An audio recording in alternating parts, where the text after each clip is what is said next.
weekend school and a widening digital divide. Now, in a growing number of places in the U.S., new low-cost connections are springing up in surprising ways. NewsHour Weekend's Laura Fong has a look at a group in New York City working to connect low-income households to a new low-cost internet provider. This story is part of our ongoing series, Chasing the Dream: Poverty and Opportunity in America. On the 6th floor of an affordable housing complex in the Bronx, residents have a new internet service provider. It's called People's Choice Communications, an employee and community-owned internet cooperative with a mission of bridging the digital divide. Technician Mario Munoz is leading the installation. In the hallways, we put the Wi-Fi, basically the Wi-Fi devices, and that will boost the signal to all the apartments along the hallway. People's Choice is installing what's called a mesh Wi-Fi network in the Bronx. They install antennas on rooftops and Wi-Fi routers in buildings to connect residents to a high-speed Wi-Fi signal. Using antennas and wireless routers, mesh networks keep installation costs down. With the help of grant funding, People's Choice is currently providing service for free to its customers and plans to keep monthly costs to no more than $15 in the future. In New York City, the need for affordable internet is most acute in the Bronx, where almost 38% of homes are without broadband, according to Mayor Bill de Blasio's Master Internet Plan released in January 2020. It was built in 2016. Brenda Rosen is CEO of Breaking Ground, an affordable housing nonprofit that serves low-income and formerly homeless people in New York City. Breaking Ground operates one of the first Bronx buildings where People's Choice is being installed. They wanted to focus on a building that had a lot of families and would benefit greatly from being able to have affordable internet as soon as possible. Had you heard of an internet cooperative before? No. It was new for us. We've looked into other options for as low cost internet services as we could find, but I had never heard of this. I mean, it is not inexpensive to have internet service, and for the people that we serve, saving those dollars every month can truly mean whether or not you have enough food on the table for your children. Residents here already have Verizon and Optimum as service options, but Michael Angeles, a college student who takes classes online, says another option is needed.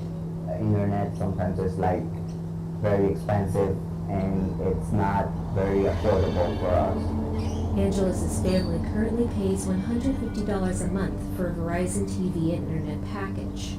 Sounds like you're excited at the prospect of a new internet service. Very excited. People's Choice was started by a group of union electricians from New York's IBEW Local 3. More than 1,000 technicians have been on strike against the telecommunications giant Spectrum for the past 4 years. There's some background to this. In 2015, Charter Communications bought Time Warner to form the second largest cable and internet provider in the country. It operates under the name Spectrum, serving more than 31 million customers in 41 states. In March 2017, more than 1,800 unionized electricians in New York City called for a strike after negotiations broke down with Spectrum.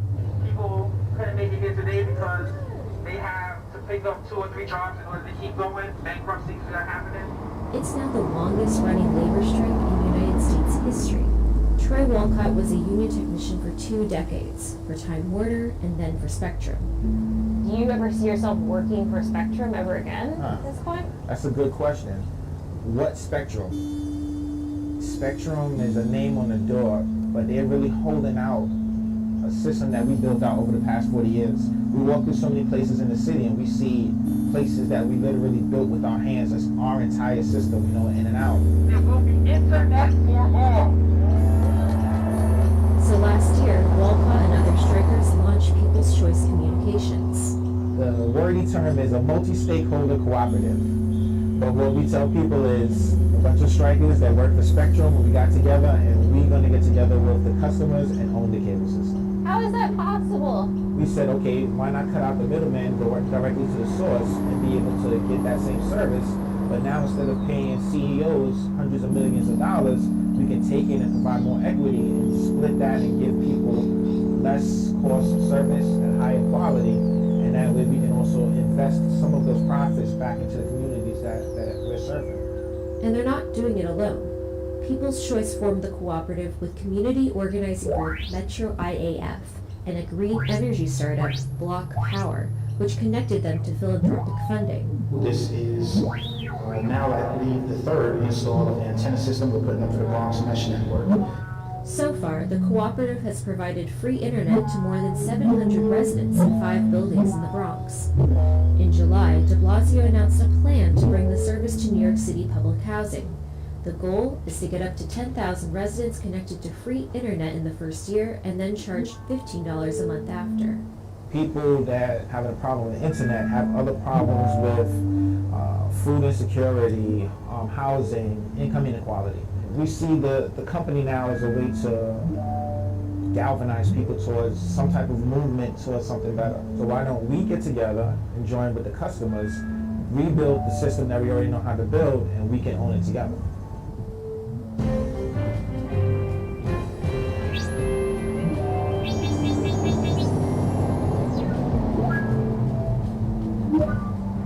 We've been bringing you a series of stories told by indigenous leaders from Yellowknife and Kansas Northwest Territories. In partnership with the Global Reporting Center, they are sharing their personal stories of life, addiction, and recovery.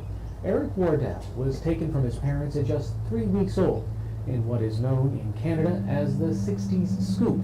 His story is an exploration of identity, what it means to discover who you are, and how your past can shape your future. The world was not designed for FAF. FAF, to me, I'm really hyper. I'm really like, fast. You can do this, run over and I'll run back, and just slow down. Everything just boom, boom, boom, and then like.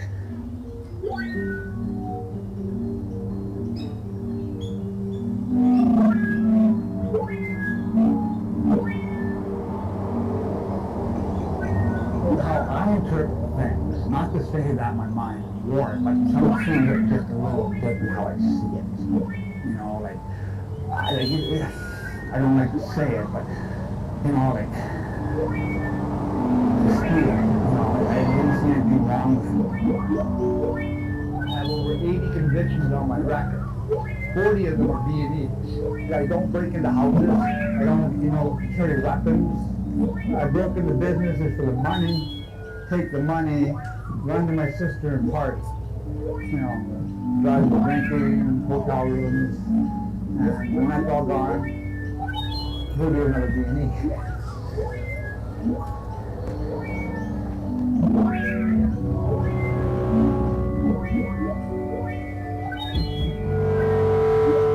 They took me from my native family and gave me to Caucasian people.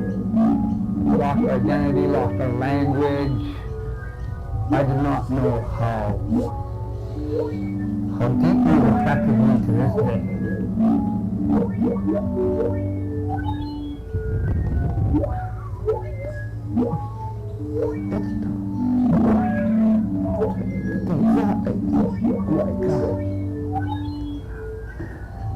You really can take it all back, but I am right now. I was a dog. Well, there was no information. That's what really gets me. There was no, this is your nationality, these are your parents. I didn't know nothing.